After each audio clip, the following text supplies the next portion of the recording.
আজাইরা পেঁচালে আপনাদেরকে স্বাগত। আজাইরা পেঁচাল বা বক বক অথবা উন্মাদের কথা মানে যা মন চা তা বলা যায়। কারণ এই স্পেসটাই যে এখনকার যে স্পেসটা ঘটনা আসার আগ মুহূর্ত পর্যন্ত এই স্পেসটা হচ্ছে আমাদের মতো মানুষদের। আমি কিন্তু আপনাদেরকে আমার মতোই মনে করি। এখন মনে করি যে আমি যেরকম উন্মাদ আপনি ওরকম উন্মাদ, আমি যেরকম বকবক করি এরকম বকবক আপনিও করেন, এটাই মনে করি কিন্তু এখন। এবং এটার একটা সুবিধা আছে যে নিজের মনের কথা সব বলা যায়। তো মাঝে মাঝে মনে চায় যে আপনাদের সাথে যখন মন চায় তখন কথা বলি, কিন্তু আবার চিন্তা করি কি স্পেস এবং টাইম দুইটা জিনিস ম্যাটার করে। সময় এবং জায়গা, ওই দুটা জিনিস যদি ঠিকভাবে সিঙ্ক না হয় তাহলে আমি যেটা বলতে চাই বা আমি যেটা করতে চাই হয়তো সেটা হবে না সুন্দর। আজকে শুরু করব মোটামুটি পপুলার কতগুলো সাবজেক্ট সোশ্যাল মিডিয়ার, তার মধ্যে থেকে একটা নিয়ে।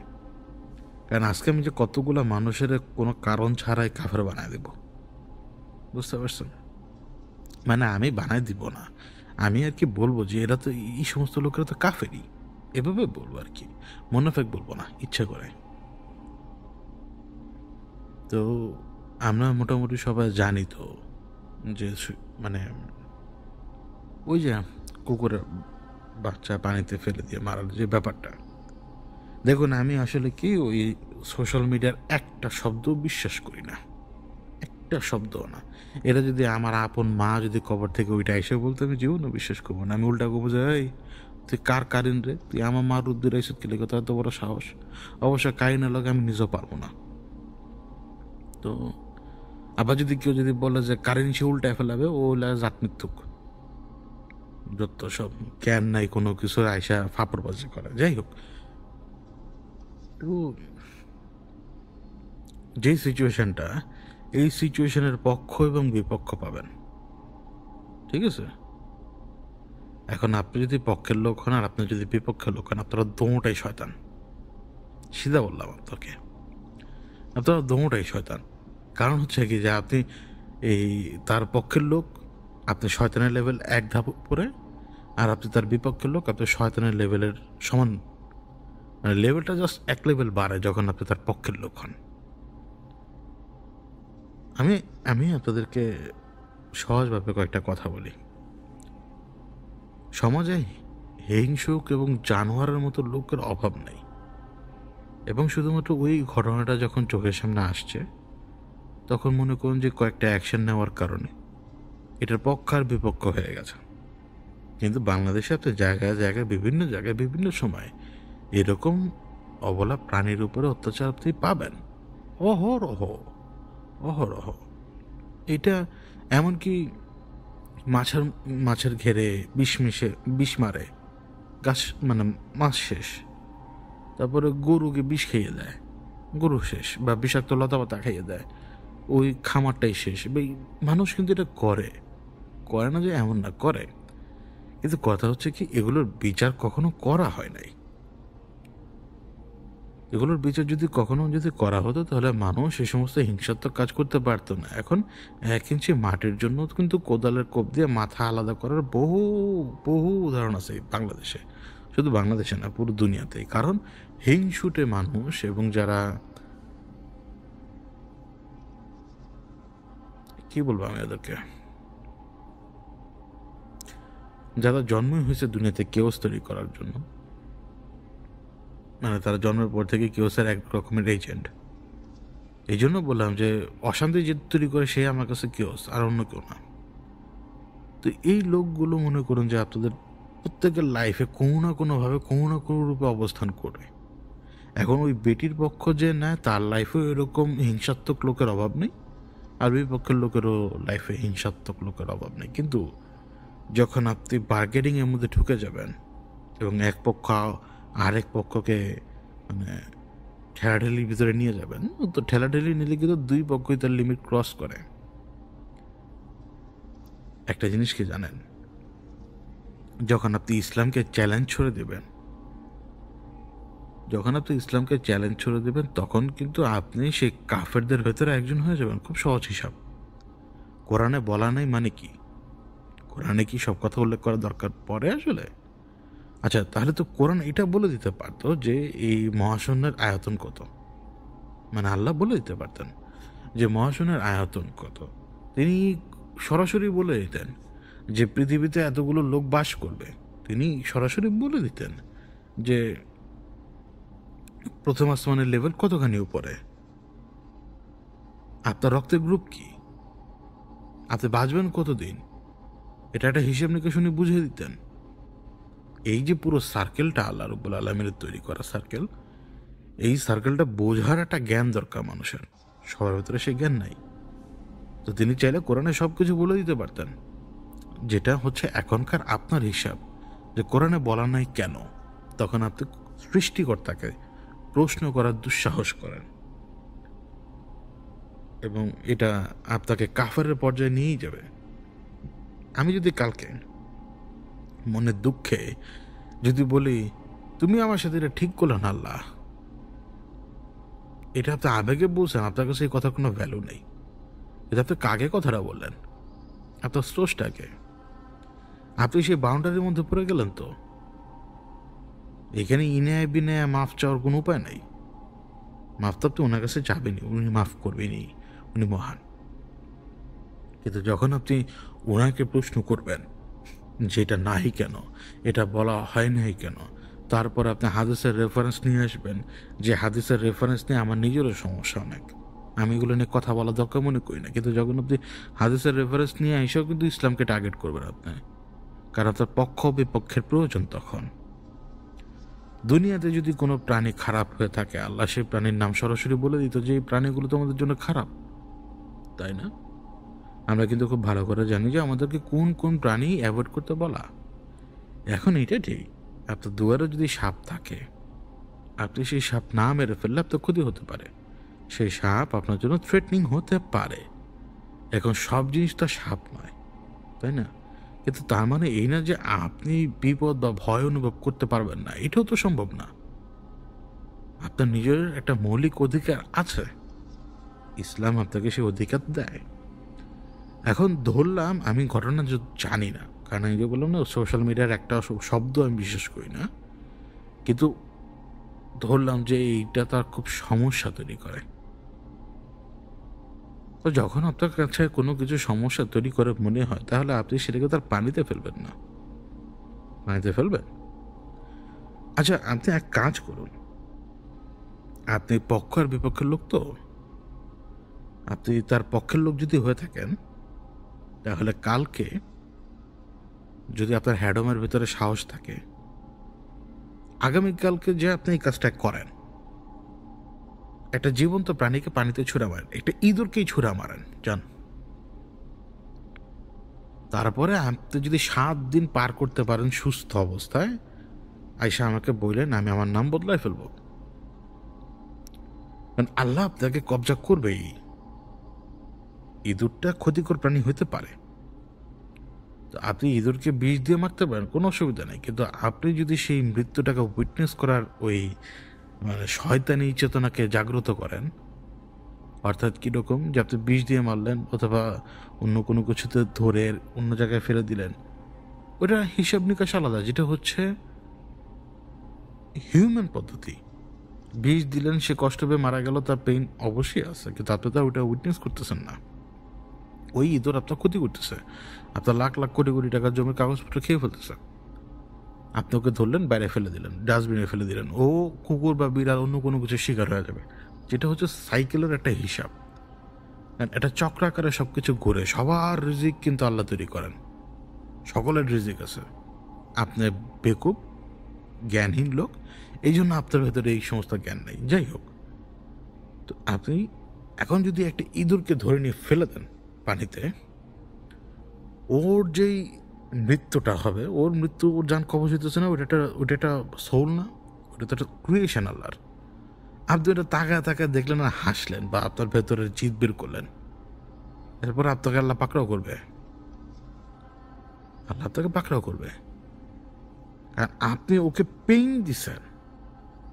বুঝাইতে পারলাম?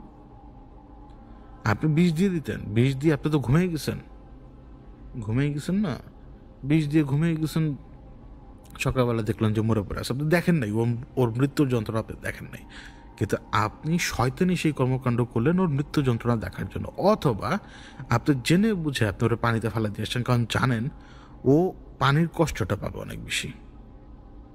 আবার অনেক জানোয়ার কিন্তু ব্যথা টের পায় না, এটা ঠিক, কিন্তু সাফোকেশন তো টের পায় না। তা আপনি পানিতে ফেলে দেন, দেখবেন কি হয় আপনার সাথে। আর আল্লাহ আপনাকে এই কাজ করতে বলেই নেই, আল্লাহ বলছে আপনাকে এই কাজ করতে। এখন আপনি কি এই কথা বলবেন যে কোরআনে কোথাও লেখা নাই যে ইঁদুরকে এইভাবে মারা যাবে না? তো কোরআনে তো আল্লাহ আপনাকে মানুষ হইতে বলছিল না, ইমানদার মুমিন হইতে বলছিল। তো মুমিনদের কাজ কারবার কি এগুলা? বেটা কথা ক, মুমিনের কাজ কারবার কি এগুলা নাকি? তুই তো বাইরে যা জিহাদ করে উল্টে এলাবি সব, তুই ছোট ছোট জান প্রাণ এগুলারই হেফাজত করতে জানাস, তো তুই বাইরে যা জিহাদ নি করবি।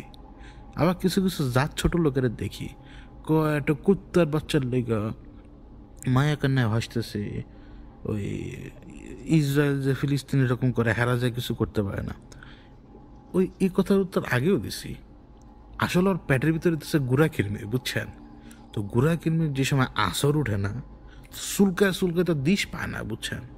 রাতের বেলা গুড়া কিরমি ভালো মতো কামড়ায়, তো চুলকায় আবার সবাই আবার দেখে যে ও মা যন্ত্রটা বেড়ে গেছে, আবার চুলকানি শুরু, মাঝে মাঝে দেখবেন বাথরুমও দৌড় দেয়, মানে গুড়া কিরমির হাত থেকে বাঁচার লেগে। তো আমার যেটা মনে হয় যে এগুলো গুড়া কিরমি মাঝে মাঝে মানে মাথার মধ্যে যায়, কারণ একবার বিরুদ্ধে কথা কওয়া লাগবেই। তো এই কাজগুলো ঠিক না। আপনারা জিনিস মনে রাখবেন যে ক্ষতিকর বস্তু আপনার কাছে ক্ষতিকর, কিন্তু সেইটা একটা সার্কেলের, একটা সাইকেলের পার্ট। মশা আপনাকে কামড় দিলে ম্যালেরিয়া, ডেঙ্গু, চিকুনগুনিয়া অনেক কিছু হতে পারে। চিকুনিয়া বলছি বলে, কারণ আমার ভাতে চিকুনগুনিয়া বলতে পারতো না, তো বলতো চিকুনিয়া। তো ওটা আমার আমার মাথার ভিতরে এখন আছে। তো চিকুনগুনিয়া, তারপরে ডেঙ্গু, ম্যালেরিয়া, মশা কামড়ে তো হয়। তো আজকে যদি আমি বলি যে তো মশার কোন জিনিসটা উল্টাতে পারছেন, কই রোগ তো ছড়াচ্ছেই, মানুষ তো আক্রান্ত হয়, কোন জিনিসটা পাইতে পারছেন, কোন জিনিসটা উল্টাতে পারছেন? কিচ্ছুই করতে পারেন নাই আপনি, কারণ আপনি অসহায়। এখানে আপনি 20টা মশা মারলেও যে একটা মশা এসে টাইম মতো কামড় দিয়ে আপনারা দিয়ে দিবে ইনফেকশন, কোনো বয়ে নাই। তো আপনি প্রিভেন্ট করবেন কিভাবে? এখন করবেন যে উন্নত বিশ্বে তো কোনো ঝামেলা হয় না ভাই, উন্নত বিশ্বে ডেঙ্গু না হোক, এইডস তো হয়। অ্যান্ড আপনার এখানে ডেঙ্গু হয়েছে, তাও মানুষ আপনারা দেখতে হইব, এইডস হলে খুব হালাল লুচ্চা, এটা নিয়ে হুমতে চাস, এটা নিয়ে হুমতে চাস। তো পক্ষ আর বিপক্ষের লোক দুইটাই শয়তান, যেটা চলতেছে ওইটা ওইভাবে চলুক। আল্লাহ শাস্তির বিধান করে দেয়, আল্লাহ নিজেই আসমানের তরফ থেকে শাস্তি পাঠায়। সে যে অ্যারেস্ট হয়েছে ওইটাও আল্লাহর হুকুম, সে অ্যারেস্ট যদি না হইতো, যদি কালকে তার পা ভাঙে 2 টুকরো হয়ে যেত, ওইটাও আল্লাহর হুকুম। আল্লাহ কিভাবে কাজ করেন এটা বোঝার ক্যাপাবিলিটি আপনার মতো ফকিরনির মাথার মধ্যে ঘিরোপিত জীবনও আসবে না। আরে কি আমিও তো ফকিরনি, জীবন আসবে না।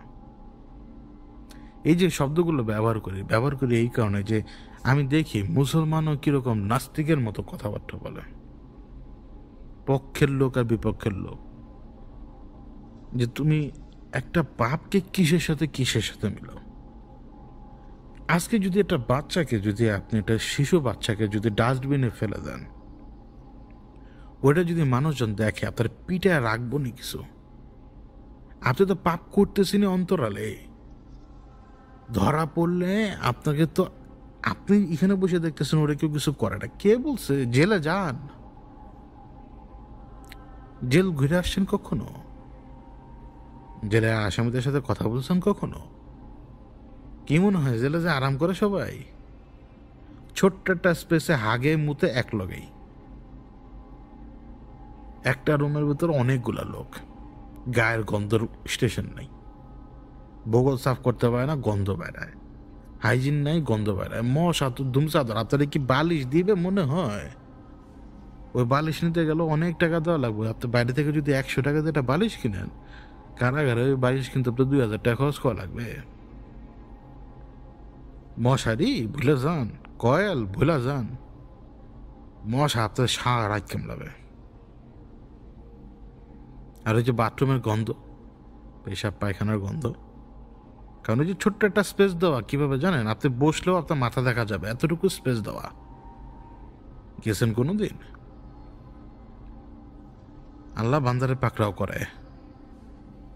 তো নিজের ঘরে বসে যেহেতু এখনো শান্তিতে আছেন না, শুকরিয়া করেন যে মাবুদ আপনার উপরে তার আজাব ফালায় নাই। আল্লাহ বান্দার উপর আজাব ফালায়, বিভিন্নভাবে ফালান। এটা আল্লাহর কৌশল বলতে পারেন, যে তিনি বান্দাকে ঠিক করার চেষ্টা করেন। তারপরও তাকদীরের একটা ব্যাপার তো থাকেই। মানে এটা আমি কথার উপরে আর কি বললাম, যে আল্লাহ চেষ্টা তো করেনি বান্দাকে সঠিক রাস্তায় নেওয়ার, আবার তাকদীরও তো রয়েছে, যে কথাটা আর কি বললাম। তো কখনো পক্ষ বিপক্ষে দাঁড়াবেন না। এই এই এই সমস্ত বাহাস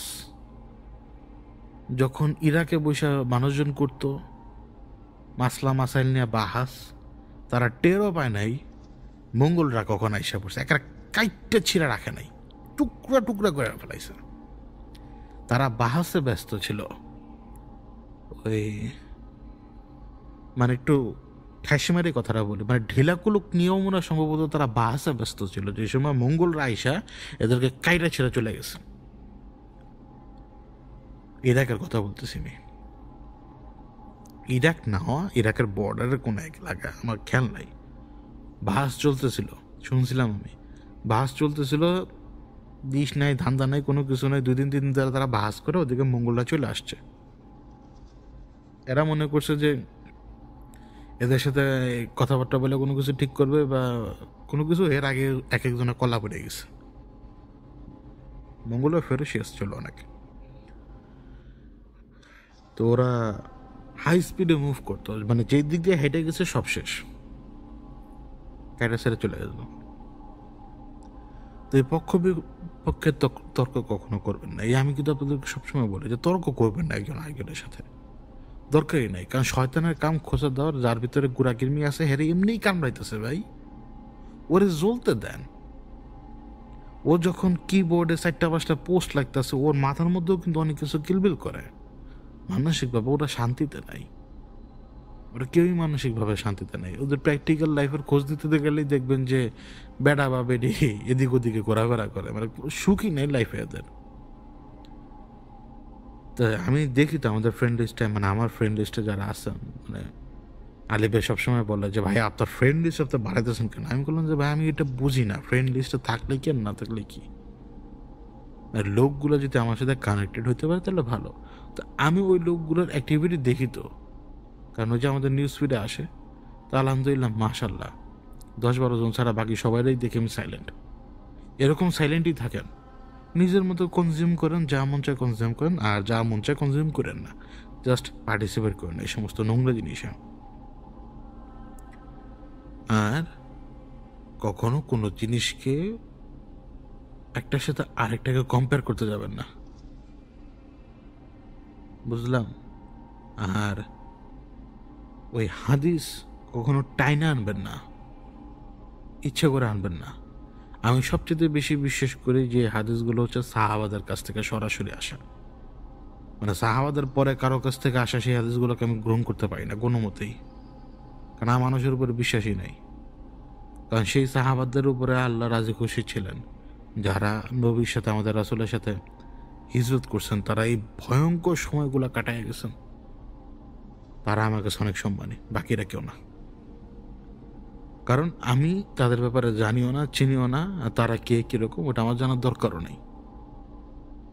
আমি যাদের ব্যাপারে খুব ভালো করে জানি, আমি তাদেরকেও এইভাবেই ফলো করবো, ব্যাস এটাই আমার হিসাব। এই জন্য আমি ওই হাদিসের অনেক অংশকে বিশ্বাস করি না। এই কারণে করি না, কারণ এটা মানুষের কালেক্ট করা জিনিস, এবং যত সময় যায় দেখবেন যে এদিক ওদিক চেঞ্জ হয়। আর আমার কেন জানি মনে হয় যে কোরআনকে মনে হয় ভালোভাবে ট্রান্সলেশন করা হয় নাই। কারণ কোরআনে অনেকগুলো শব্দকে যেইভাবে ট্রান্সলেট করা হয় বাক্যের ভেতরে, আমার কেন জানি মনে হয় যে এটা এইভাবে না হয়েও ওইভাবে হওয়া উচিত ছিল। কেন জানি মনে হয় যে শব্দটার অরিজিনাল মিনিংটা আসলে কী ছিল, এরকম আমার মাঝে মাঝে মনে হয়।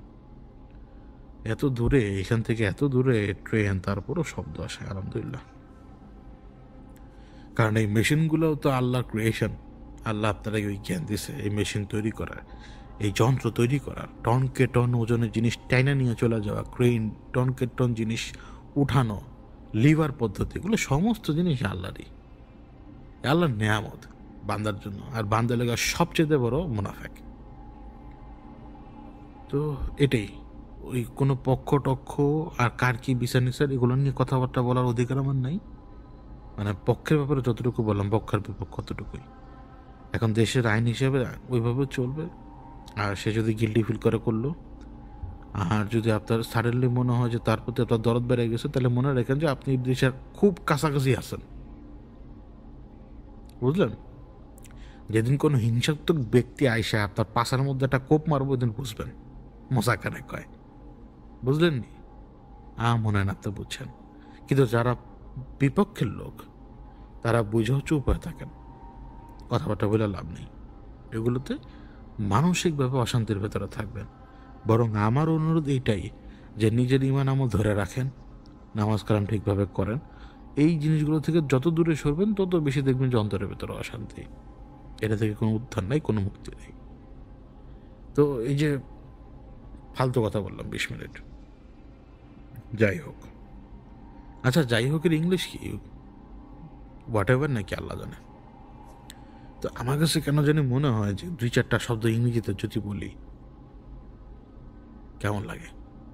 মাঝে মাঝে মনে হয় যে বলে দেখি, কিন্তু আমার মনে হয় যে যখন আমি বাংলা কথা বলছি, এর ভিতরে যদি আমি ঠাস করে দিয়ে একটা ইংরেজি শব্দ বলি, কেমন জানি বেমানান লাগে। এবার একটা খুব গুরুত্বপূর্ণ বিষয় নিয়ে কথা বলি। দেখেন, আমাকে অনেক ভাই বারবার বলছিলেন গ্রুপে, আমি এটা নিয়ে কথা বলি নাই, ওই ইলুমিনাতি নিয়ে। ইলুমিনাতি, দেখেন আমি এই এই এই পুরো কনসেপ্টটাকে অবিশ্বাস করি, সোজা হিসাব। কেন জানেন? আমি আপনাকে একটা কথা বলি, শুধু শুধু তর্ক করে তো আসলে লাভ নাই। অবভিয়াসলি আপনি প্রশ্ন করতে পারেন যে আমার ওয়াহিদ হাসানের ইনফরমেশনের সোর্সের কোনো প্রমাণ নাই।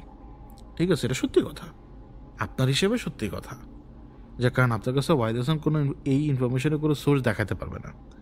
কিন্তু আমি যখন আপনার প্রশ্ন করবো যে আপনি আমাকে বলেন তো এই ইলুমিনাতি নামের জিনিস এক্সিস্ট করে কিনা, আপনি আমাদের কোনো প্রুফ দেখাতে পারবেন না, যা বলবেন সব কনস্পিরেসি থিওরি। ঠিক আছে, যাই বলবেন আপনার সব কনস্পিরেসি থিওরি। আর দুনিয়াতে একটা জিনিস সবচেয়ে বেশি মানুষ খায়, তা হচ্ছে কনস্পিরেসি থিওরি। কারণ এইখানে আপনি থিওরির পর থিওরি ঢুকেই থাকবেন। বিশ্বাস করেন, একজন কনস্পিরেসি থিওরিস্ট যদি এই মুহূর্তে বেইজুদের কাণ্ডকলাপ, মানে বাগজুদের কাণ্ডকলাপের ব্যাপারে যদি জানে, ও কনস্পিরেসি থিওরি বাইর করে আমার এই ভিলেন বানা ফেলাইব, জানেন? এই শেষে আমার এই ভিলেন বানা ফেলাইব। এটা আমার তরফ থেকে আপনাকে বলা, যে আপনি যখন মানে কোনো গুপ্ত সংগঠনের কখনো কোন প্রমাণ কোথাও পাবেন না। গুপ্ত সংগঠন যে নাই তা তো না, এক্সিস্ট করে তো, কে বলছে নাই, আছে তো। কিন্তু ইলুমিনাতি না, ফ্রিমেসন না, এইটা না, সেইটা না, প্লিজ এটা আপনাকে বুঝতে হবে। ধরুন আপনারা যে, আমরা তো এখন কম বেশি বিভিন্ন দেশে গোয়েন্দা সংস্থার নামে জানি। এখন ওরা ওদের গোয়েন্দা সংস্থার নামে জানি, এখন কোনো এজেন্ট এসে বলবে যে আমি অমুক গোয়েন্দা সংস্থার এজেন্ট? জীবনে বলবেন আপনাকে। ইভেন আপনি প্রমাণ সাবমিট করলেও সে স্বীকার করবে না। ওরা এমনভাবে প্রমাণগুলো ডিলিট করে ফেলে, রাখে না। কিন্তু প্রত্যেকটা ডেটা রিচ করা যায়। আমরা সারফেস ওয়েবে ঘুরি, আমরা তো আর জানি না ডার্ক ওয়েবের খবর। প্লাস প্রত্যেকটা মুভমেন্ট কোথাও না কোথাও রেকর্ডেড থাকে। তো যে যেই ব্যাপারে এক্সপার্ট, সে সেই ব্যাপারে খুব ভালো করে জানে। আচ্ছা, আপনারা কি পানি শব্দ পাচ্ছেন? কল কল করে পানি মাটিতে পড়ার পানি শব্দ করে।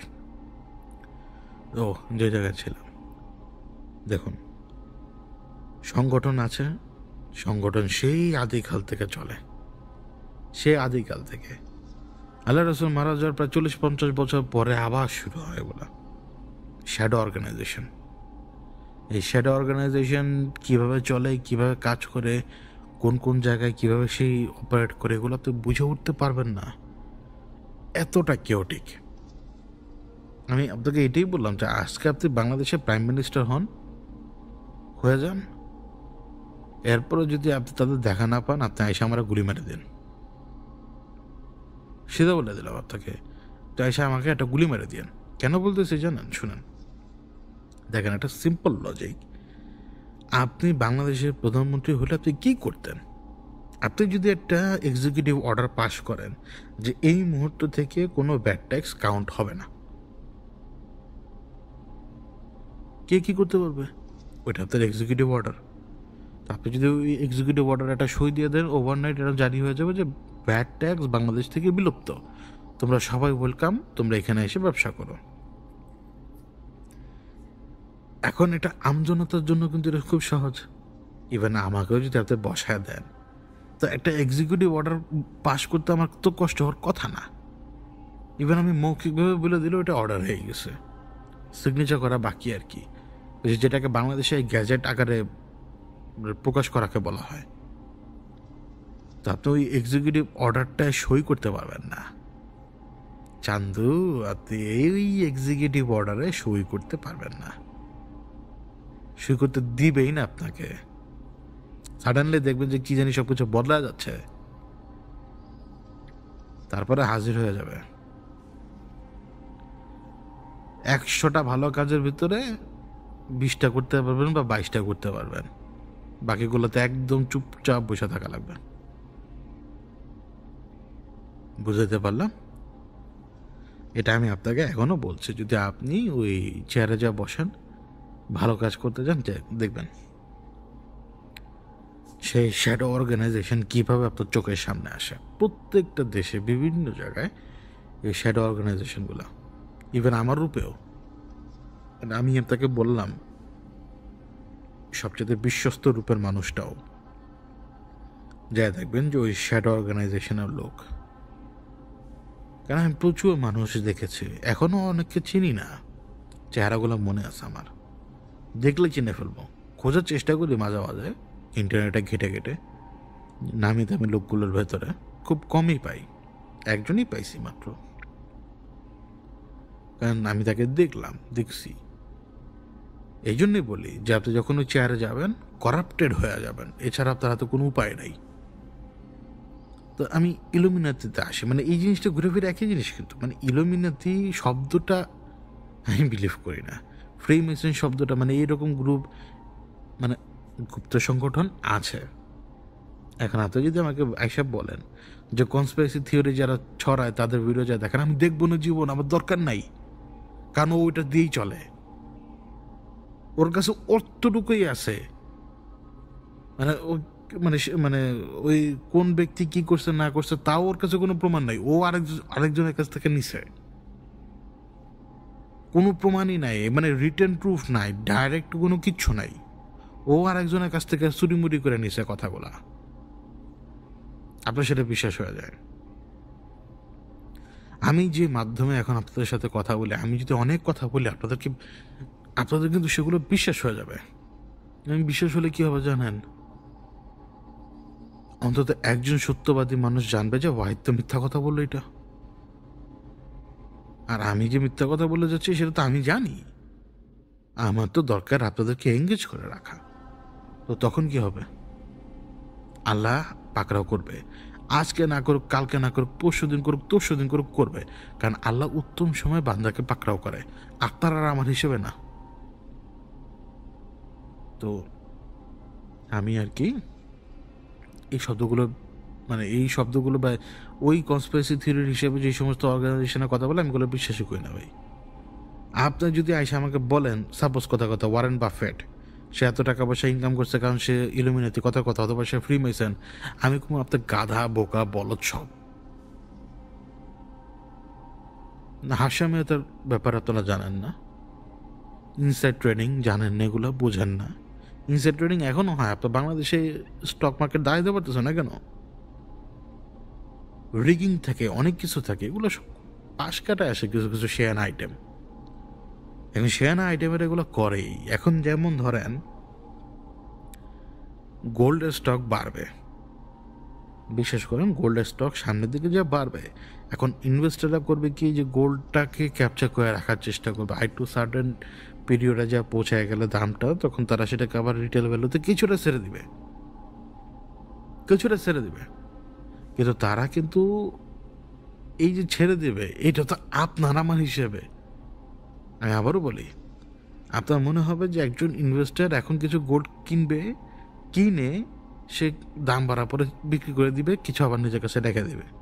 মানে অল্প, মানে মনে করুন যে আমি এই মুহূর্তে 50 কেজি স্বর্ণ কিনলাম, মানে ইনভেস্টার, এখন আমি 25 কেজি বিক্রি করে দিয়ে 25 কেজি হাতে রাখলাম, তো 25 কেজি প্রফিটটা তো আমি পাইলাম। এখন এটা আপনার হিসাবে, আপনার মনে হয় যে ইনভেস্ট এইভাবেই চলায়। ইনভেস্ট এইভাবে চলে না স্যার।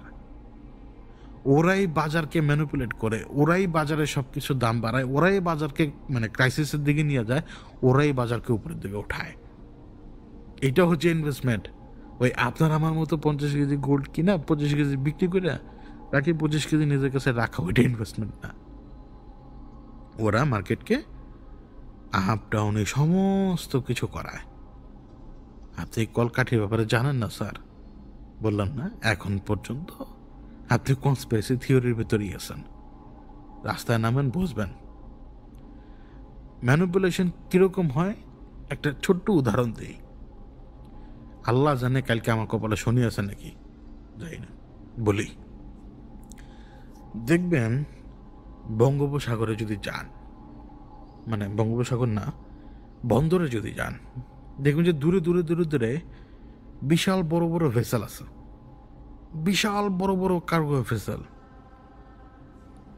এখন আপনি যদি কার্গো ভেসেলে যান, যাই দেখবেন কি জানেন, উদাহরণস্বরূপ বলছি, জাস্ট উদাহরণস্বরূপ, আমি কারোর বিরুদ্ধে বলতেছি না, উদাহরণস্বরূপ ওই বড় কার্গো ভেসেলে আপনি ঢোকার পরে দেখলেন যে ওই বড় কার্গো ভেসেলের ভিতরে তেল, তেল কি তেল, মানে ভোজ্য তেল। আপনি নিজেও জানেন এটা সয়াবিন না সরিষা না ক্যানোলা না কি সানফ্লাওয়ার, তো জানেন না, বাট ভোজ্য তেল।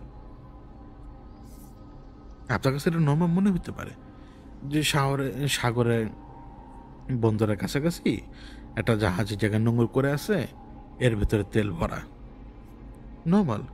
কিন্তু ভাই জানেন এই তেল এখানে কয়দিন ধরে আছে, জানেন না আপনি? এইটা একটা গোডাউন, এইটা একটা গোডাউন যেটা সাগরে ভাসতেছে। এই গোডাউনের যে তেলটা আছে সেটা ম্যানিপুলেট করা হবে এই দেশের বাজারে, ম্যানিপুলেট করা হইলে, দাম ম্যানিপুলেট করা হইলে এইখানে লাইটার জাহাজগুলো পাঠানো হবে বা টাকবোটগুলো পাঠানো হবে, বা যে কোনো কিছু হোক, যে কোনোভাবে হোক তেলগুলো পরে খালাস করে দেশের বাজারে সাপ্লাইতে পাঠানো হবে। আপনি খালাস করে ফেললে তো আপনার হিসাবটা চলে আসছে, আপনি খালাস করার আগের তো হিসাব ওইখানে। অর্থাৎ আপনি ডিক্লেয়ার করেন নাই এই পরিমাণ প্রোডাক্ট নিয়ে আপনি সাগরে ভাসমান একটা গোডাউন রেখে দিচ্ছেন। কেউ ধরতে পারবেন এটাকে। এখন ডিক্লেয়ার করবেন কিভাবে? ওই যে খালাস করবেন, তখন সরকারি জিনিসপত্র, কাগজপত্রের নাম উঠে যাবে, মানে সব কিছু উঠে যাবে। এখন আপনি ওই তেল এনে রাখছেন কথার কথা ফেব্রুয়ারি মাসে, গত ফেব্রুয়ারি মাসে, এখন তেলের দাম 180 টাকা, কথার কথা। ফেব্রুয়ারি মাসে আইনে রাখছেন আরও কম দামে, তখন ফেব্রুয়ারি মাসে রানিং দাম ছিল 180 টাকা। দেখেন এখন ফেব্রুয়ারি মাসে 180 টাকা মানে রানিং দাম ছিল, ফেব্রুয়ারি মাসে আপনি ওই ভেসেলটা ওইখানে রেখে দিয়েছেন, ওটার ভিতরে টনকে টন তেল। আজকে ডিসেম্বরে আসে তেলের দাম হয়ে গেল কত? 200 টাকা। হইল নি? তো 200 টাকা হইল না তেল। এখন আপনি বলতেছেন যে আমার এলসি খোলা লাগবে, এটা করা লাগবে, সেটা করা লাগবে, তেল আমদানি করা লাগবে, কারণ আমরা তো তেল উৎপাদন করি না, খাওয়ার তেল। তো যখন এই সব কিছু কাগজপত্র আর কি, কথিত কাগজপত্র, কারণ কাগজপত্র ছাড়া তার এলসি খুলবে না, বা আমি ওই জায়গাটা আমি একটু সহজভাবে বললাম, মানে কমপ্লেক্সভাবে বললাম না। তো মনে করুন যে আমদানিকারক তখন যখন অনুমতি পাবে, সে দেখাবে যে এই যে আমার ভেসেলে তেল আছে, ভেসেল বাইরে তেল আছে। আমি আপনাকে সিম্পল বোঝানোর জন্য বললাম, কমপ্লেক্স করে বললাম না, কারণ ওই বন্দরের লোকেরা আমি যেভাবে বলছি সেইভাবে তারা তারা তো বুঝছেই, কিন্তু তারা বলবে যে ভাই আপনার বোঝানো হইতেছে না। আমি আসলে সহজ করে বুঝলাম আর কি, মানে তারা যেভাবে বোঝে আমি সেটা সেভাবেই বুঝি, মানে আপনাকে সহজ করে বোঝালাম। আমদানি করার জন্য 20 দিন ওয়েট করতে হয় না, কারণ যে বাইরে গোডাউন আছে আনটাচড হয়ে গেল। সে ওই ফেব্রুয়ারি থেকে এই ডিসেম্বর পর্যন্ত ওইখানে ওই ভেসেল রাখছে। ওই ভেসেলের খরচ তো তার নিজেরই, এবং ক্রুদেরও ভাড়াটারা দিচ্ছে, কিন্তু বিশ্বাস করবেন সম্ভবত তার পার লিটারে 2 টাকা লাভেই কিন্তু পুরো জাহাজের খরচ উঠে গেছে। বাকি 18 টাকার হিসাব আপনি বুঝেন? কিচ্ছু জানেন না ভাই, কিচ্ছু জানেন না। জানলে না চিন্তা করতেন যে কি ভয়াবহ অবস্থার ভিতরে আমরা সবাই, কিভাবে আমরা ওই শ্যাডো অর্গানাইজেশনগুলোর আন্ডারে কিভাবে। তো ওই শ্যাডো অর্গানাইজেশনগুলো আছে, তো দেখবেন যে ওরা বিভিন্নভাবে ইনফিল্ট্রেট করে। যেমন দেখবেন যে যেমন সরকারিভাবে বিভিন্ন জায়গায় যেভাবে ইনফিল্ট্রেট করে, ঠিক তেমনি নিজেদের এজেন্টগুলোকে কাজে লাগায়, নিজেদের এজেন্টগুলোকে চেষ্টা করে যে বিভিন্ন টকশোতে পাঠাতে। কথার কথা এগুলো করে, ম্যানিপুলেশন সব জায়গায় সেভাবে চালাতে থাকে, এবং আলটিমেট গোল হইতেছে কি, তার হিসেবে সব কিছু চলবে। যেমন দেখেন, আমি আপনাকে একটা কথা বলি। আপনি যদি আজকে বাংলাদেশের ব্যাংকিং সেক্টরের দিকে তাকান না, আপনি বলবেন যে এসএলএম সবার টাকা না মারি দিয়ে চলে গেছে, কারণ এটা অডিট রিপোর্টে আসছে যে টাকাগুলো এভাবে চলে গেছে। এখন আপনাকে আমি একটা সিম্পলভাবে বুঝাই, আপনার বাংলাদেশি টাকাটা ওইখানে চলে যায় নাই, চলে গেছে কোনটা, ডলারটা যেটা আপনি পাঠাইছেন। কে পাঠাইছে? যারা ফ্রিল্যান্সার, যারা ডলার ইনকাম করছে, টাকা মানে সেই ডলার কনভার্ট হয়ে টাকা হয়ে ঢুকছে। আপনি যে রেমিটেন্স যোদ্ধা, আপনি যে মাথার কাম পায়ে ফেলা যে ইনকামটা পাঠাইছেন, ওইটা ডলার হয়ে আসছে, বাংলাদেশ ব্যাংকে ঢুকছে ডলার হিসেবে, এবং ইউএস কারেন্সি যখন ডলার হিসেবে ঢুকবে, স্বাভাবিকভাবেই ওই ব্যাংকগুলো ইউএস কারেন্সি তো তাদের কাছেই রাখবে। বাংলাদেশ ব্যাংকের যখন দরকার পড়বে তারা সেই ট্রানজ্যাকশন সেভাবে করবে, যেভাবে ব্যাংক টু ব্যাংক ট্রানজ্যাকশন হয়। এখন যখন আপনি ওই ডলারটা পাঠাচ্ছেন, বাংলাদেশ ব্যাংকের কাছে ডলারের হিসাব থাকলো, ডলার কিন্তু সেই ব্যাংকেই আছে যেই ব্যাংকে আপনি যে টাকা জমা দিয়েছেন। মানে ডলার কিন্তু ফিজিক্যাল ফর্মে আসে নাই। তো আপনি যেই টাকাটা ডলার রূপে পাঠিয়েছেন, সেই টাকাটা কনভার্ট হয়ে বাড়িতে চলে গেছে। ঠিক তেমনি আপনি যে টাকাটা ব্যাংকে রাখছেন, এই টাকাটা কখনো ডলার হয়ে যায় নাই। আমি আবারও বলি, আপনি বাংলাদেশের ব্যাংকে যে বাংলা টাকাটা রাখছেন, এটা কখনো ডলারে কনভার্ট হয় নাই, ডলারে এটা কনভার্ট হয়ই নেই। ডলারে কনভার্ট হয় কিন্তু যে মানি এক্সচেঞ্জে যে আপনি 1 লাখ টাকা দেন, আপনাকে $1000 দিতেছে না, এই ডলারটা আসতেছে কোত্থেকে? এটা তো প্রবাসীদের মধ্যে থেকে হ্যান্ড টু হ্যান্ড, কারণ সরকার তো এইভাবে ডলার বিক্রি করতে দিবে না। তো খোলা বাজার থেকে তো এই পরিমাণ ডলার উঠায় নাই, এই ডলারটা গেছে কোথায়? রিজার্ভের টাকাটা, এটা সেই রিজার্ভের টাকাটা, যেই ডলারটা আপনার ব্যাংকের কাছে হিসাব আছে, যে মানে যে ব্যাংক পাঠাইছে বাংলাদেশ ব্যাংকে তার কাছে হিসাব আছে। এখন বাংলাদেশ ব্যাংক থেকে বলা হলো কি, ওই সার্টেন গ্রুপ এই পরিমাণ ডলার চাচ্ছে, তাদেরকে তাদের ওই অ্যাকাউন্টে এই পরিমাণ ডলার যাতে ট্রান্সফার করে দেওয়া হয়। এখন যেই ব্যাংকের কাছে ডলারটা ছিল, বাংলাদেশ ব্যাংক তাদের কাছে সুইফট পাঠাইছে। ওই সুইফটের নির্দেশনা অনুযায়ী, আমি সহজ করে বুঝাই, ওই সুইফটের নির্দেশনা অনুযায়ী ওই ব্যাংক থেকে টাকাটা ওই দুর্নীতিগ্রস্ত ব্যক্তির অ্যাকাউন্টে চলে গেল। এখন সেই ব্যক্তি যদি সাপোজ এই মুহূর্তে নেপালে থাকে, সে যখন ডলার ক্যাশ আউট করবে, তখন মানি এক্সচেঞ্জ থেকে তার ডলার ক্যাশ আউট করবে না, সে করবে ওইখানকার ব্যাংক থেকে। তো সে যখন ওইখানকার ব্যাংকে যখন ডলারের সুইফটটা চলে আসবে, ওইখানকার ব্যাংকে তাকে কি সরাসরি ডলার দিবে? দিবে না, তাকে ফিজিক্যাল ফর্মে ওই দেশের টাকাটা দিবে, কারণ আপনাকে ওই দেশের লেনদেন ওই টাকা দিয়ে করা লাগবে, ডলার দিয়ে তো না। হ্যাঁ, আপনি ডলার দিয়ে করতে পারেন, কিন্তু আপনি ওপেন স্পেসে ডলারের মার্কেটিং করতে পারবেন না। তো ডলার আপনি ওপেন স্পেসে বিক্রি করতে পারবেন না। বুঝতে পারলাম যে আপনার বাংলা টাকা কোথাও যায়ই নাই, তো রিজার্ভের টাকাটা গেছে। যেই রিজার্ভের টাকাটা থেকে যদি আপনার রিজার্ভের টাকাটা যদি ওইভাবে চলে যায়, আপনি যদি আপনার রিজার্ভের টাকা যদি নাই থাকে, আপনি কালকে যে তেল কিনতে পারবেন না। কোন তেল জানেন? যে তেল জ্বালানি তেল। রিজার্ভে যদি টাকা না থাকে, তো এই জিনিস সাধারণ মানুষ কখনো বুঝতে পারবে না। এই জন্য তাদেরকে বলা হয় যে টাকা এইভাবে চলে গেছে। কমপ্লেক্স ব্যাপার এগুলা। কিন্তু দেখেন, আপনার কাছে টাকা ছাপানোর মেশিন আছে, আপনি বিকাশে জাস্ট কয়েকটা নাম্বার অ্যাড করে দেন, ব্যাস আপনি এই পরিমাণ টাকার মালিক হয়ে গেলেন। এই পুরো সিস্টেমটাই ফ্রড, পুরো সিস্টেমটাই ফ্রড। এটা কোনো সলিউশন না। ওভারনাইট আপনি ফকিরে যেতে পারেন, ওভারনাইট। ঘুম থেকে উঠে দেখলেন যে আপনি শেষ। এই সিস্টেমটা এত জঘন্য। এই সিস্টেমে আপনার ক্ষতি এইভাবে হয়, আপনার দেশের ক্ষতি এইভাবে হয়। তো এই যে দেখুন, আমি নিজেও ভুক্তভোগী। 8 মাসে গেছে, 1 পয়সাও দেয় না। কারণ টাকাটা তো এদিক থেকে ওদিকে যাই নাই। সে বাংলা টাকা তো 4 পয়সা সার্কুলেশন করতেছে। তাহলে সমস্যা কোথায়? সমস্যা কোথায় জানেন? এজেন্ডা। গভর্নরের ব্যাপারে সবই ভালোভাবে জানি আমি, বলবো না। তো মনে করেন যে কোনো কিছু যদি আপনার মনে হয় যে আপনার কন্ট্রোলে, আসলে কোনো কিছু তো কন্ট্রোলে নাই। বিশেষ করে কোনো কিছু আপনার কন্ট্রোলে নাই, আপনি কন্ট্রোলড। এই যে একটু আগে না বললাম যে সোশ্যাল মিডিয়ার কথা, যে কিভাবে কি আপনি এই যে পক্ষ বিপক্ষ হয়ে কী পরিমাণ ভেজালের মতো পড়তেছেন, এই যে পুরো ব্যাপারটা নিয়ে যে কথা বললাম না, এই সমস্ত কিছু সম্পূর্ণভাবে কন্ট্রোলড। আপনার ইনফরমেশন যা দেখেন যে চীনের কোনো এক ব্যক্তির কাছে এই মুহূর্তে আছে, আমার ইনফরমেশন যা দেখেন চীনে কোনো না কোনো 17-18 বছর বয়সী ছেলের ল্যাপটপের ভিতরে আছে অথবা ট্যাবলেটের ভিতরে আমার ইনফরমেশন আছে। তো আপনার মনে হয় কন্ট্রোল আপনার সব কিছু, কিন্তু না, কিছুই কন্ট্রোল না। বুঝাতে পারলাম আপনাকে? আজকে যদি একটা জাল নোটকে যদি বাংলাদেশ ব্যাংক বলে যে এই জাল নোট আপনি ব্যবহার করতে পারবেন, কোনো অসুবিধা নেই, কিন্তু ভালো করে খেয়াল করে দেখেন তো, এই জাল নোট তৈরি করতে আপনার খরচ হলো 1 টাকা, বাট এটা মূল্যমান 500 টাকা বা 1000 টাকা। এটা কেমনে হয়? এই জন্যই তো পুরো সিস্টেমটাই ফ্লড।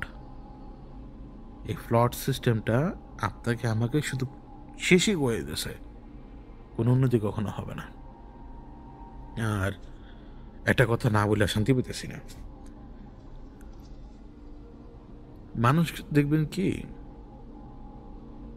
যত দিন যাবে, যত সময় যাবে, আস্তে আস্তে তারা আরও বেশি নির্ভরশীল হয়ে যাবে প্রযুক্তির উপরে। আরও বেশি দেখবে যে সব কিছু এক অদ্ভুত মন নিচ্ছে। বিটকয়েন নামক এমন একটা জিনিস যেটা কোনো অস্তিত্ব নাই, ঠিক আছে, যেটা কোনো ফিজিক্যাল অস্তিত্ব নাই, অনলাইনে ট্রেস পাবেন আপনি, কিন্তু সেটা কী জিনিস আপনি বুঝবেন না। কিন্তু একসময় আপনি সেটার জন্য পাগল হয়ে যাবেন। এই মতো যখন আপনি বিকাশে ট্রানজ্যাকশন করতেছেন, আপনি এজেন্টের কাছে যে 8,000 টাকা দিলেন, এজেন্ট আপনার মোবাইল ফোনে 8,000 টাকা পাঠাইছে, এবং আপনি এই টাকাটা দিয়ে এই আপনি করলেন কি, এনএফসি পেমেন্ট করলেন। আপনি তরকারিও কিনলেন এনএফসি পেমেন্ট করে, এইটা করে, এইটা করে, ওইটা করে, ওইটা করে। টাকা কই? এটা তো জাস্ট আপনি যাচ্ছেন, মোবাইল ফোনটা এনএফসি করলেন, 200 টাকা বিল কেটে নিয়ে গেল, আপনি 200 টাকা তরকারি কেনা হয়ে গেছে। সেও আপনাকে তরকারি দিয়ে দিবে। তাকে কি টাকা দেবে? ওই এজেন্টের কাছ থেকে এসে টাকা নেবে, ক্যাশ আউট করে নেবে। যেটা তার ক্যাশ ইন হয়েছে সেটা ক্যাশ আউট করে নেবে। বুঝাইতে পারলাম জিনিসটা? যে এই পয়েন্ট। কিন্তু এইটা কি হবে জানেন? যেমন আপনি 8,000 টাকা ইন করলেন, পয়েন্ট 8,000 আসলো, ক্যাশ আউট করতে পারবেন না। বুঝাইতে পারলাম? ওভারনাইট দেখবেন। যেমন এখন যদি বিকাশ অ্যাপে, কথার কথা, আপনার 8,000 পয়েন্ট যদি থাকে, ইন্টারনেটও নাই, টেলিফোনের সার্ভারও ডাউন, আপনি তো এই 8,000 টাকা বের করতে পারবেন না কোনোভাবেই। পারবেন? আমাকে বলেন, পারবেন? আমি হাসতেছি, মাফ করে দিন আমাকে, কিন্তু পারবেন বলেন? তো ব্যাপারটা কিরকম? ওভারনাইট আমরা ফকির হয়ে যাবে, একেবারে জাস্ট ফিনিশ। তো এই জন্যই বলি আর কি যে একটা সোলার প্যানেল, একটা রেডিও আর কয়েকটা ব্যাটারি নিজের কাছে রাখেন। আজকে যে পানির কোনো দাম নেই, সেদিন সেই পানির ভ্যালু বুঝবেন। বুঝতে পারছেন? তো এবার একটা অ্যানাউন্সমেন্ট দিই আর কি। মানে আমি পোস্টে উল্লেখ করেছিলাম ফেসবুকে। মানে আমি ডিসাইড করেছি দুপুরবেলা তো আমরা খাবার খাই, তাই না? আমরা অফিসে থাকি, বিভিন্ন জায়গায় বিভিন্নভাবে আমরা তো দুপুরটা কাটাই, তাই না? খাবার খাওয়ার থেকে শুরু করে, একটু রেস্ট নেওয়া থেকে শুরু করে বিভিন্নভাবে। তো কেমন হয় যদি আপনি একটা ছোট ঘটনা শুনলেন খাবার খেতে খেতে, অথবা খাবার খাওয়ার পরে চা হাতে নিয়ে, অথবা একটু হেলান দিয়েছেন বা একটু পাওয়ার ন্যাপ, মানে একটু চোখ বন্ধ করে রেস্ট নিচ্ছেন 10-15 মিনিটের জন্য, সেই সময় একটা ঘটনা যদি শুনেন কেমন লাগে?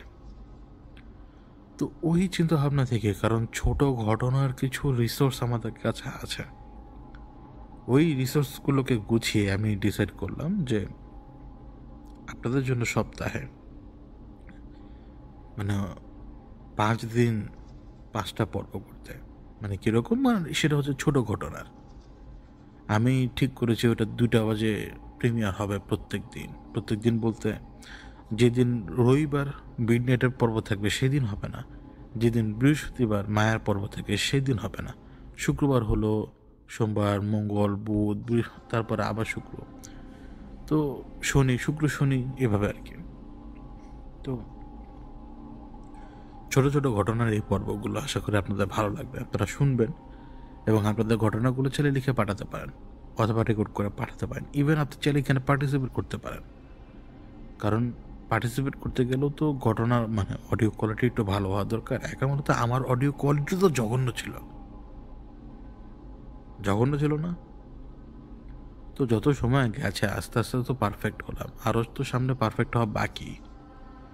তো আপনারাও চাইলে সেখানে পার্টিসিপেট করতে পারেন। তো আপনাদের ঘটনাগুলো দেখা গেল যে ছোট ছোট ঘটনা, 5 মিনিট, 6 মিনিট, 10 মিনিটের, এই ঘটনাগুলো আমরা দুপুর 2টা বাজে প্রতিদিনের হিসেবে আর কি সেটা প্লে করতে পারি, সেটা পর্ব আকারে আমরা দিতে পারি, যতদিন পর্যন্ত ঘটনা স্টক হাতে থাকে আর কি, অতদিন পর্যন্ত এই ছোটো পর্বগুলো চলবে। তো মিনিমাম ডিউরেশন থাকবে 15 মিনিট আর ম্যাক্সিমাম ডিউরেশন থাকবে 22-23 মিনিট এই পর্বগুলোর। তো আপনাদেরকে আর কি জানিয়ে রাখলাম। এবং আজকে যে রবিবার আমাদের এখানে পডকাস্ট চলছে, আগামীকাল কিন্তু প্রিমিয়ার দেওয়া থাকবে কোনো না কোনো পর্বের। সম্ভবত প্রথম পর্বটা তালগাছার ভূত মনে হয়। তো এই ঘটনাগুলো শুনলে একেবারে সে অতীতের আবহাওয়াটা পাবেন। আমি সবসময় চেয়েছিলাম যে এই ঘটনাগুলো একটু রেডিওর মতো ভয়েস ফিল্টার করে বা কোনো কিছু করে বা রেডিও ইফেক্ট দিয়ে মানে আপনাদেরকে শোনাতে, মায়াতেই, কিন্তু হচ্ছে না। আমি বুঝি যে মায়ার মানুষজন আমাকে পছন্দ করে না, আসলে সেটা দরকারও না, কারণ মায়া আর ভৌতিকতা সমস্ত জিনিস আলিফ ভাইয়ের। আমি শুধু একজন কেয়ারটেকার, আমার কাজ কেয়ারটেকারের ওই ভূমিকাটা রক্ষা করা, যতদিন পর্যন্ত আলিফ ভাই না আসে। আর এইখানে এটা তো আপনাদের আর আমার, এখানে আপনি এসে আমরা যদি 2টা ঘুষাও মারেন আমি আপনার কিছু বলবো না, কিন্তু আমি আপনার 2টা ঘুষা মারতেও পারি, আপনি আমাকে কিছু বলতে পারবেন না, কারণ সম্পর্ক ভাই আর ভাইয়ার। এমন কোনো ভাই ভাইদের সম্পর্ক নাই যেখানে ভাই ভাইরা মারামারি করে নাই। মারামারি করছেন না এরকম? এইখানে এসে আমরা 10টা কথা শুনে দিন, আমি একটা শোনাবো, পরের দিন আবার ভালো করে জিজ্ঞেস করেন আমি কেমন আছি, আমিও জিজ্ঞেস করবো ভাই আপনি কেমন আছেন। জাস্ট আমাকে ভুলে যাবেন না। মানে ভাই সম্পর্কটা মেনটেন করে রাখেন আমার সাথে সবাই। আমি আপনাদেরকে মনে রাখার আপ্রাণ চেষ্টা করবো, বিশ্বাস করেন আপ্রাণ চেষ্টা রাখবো।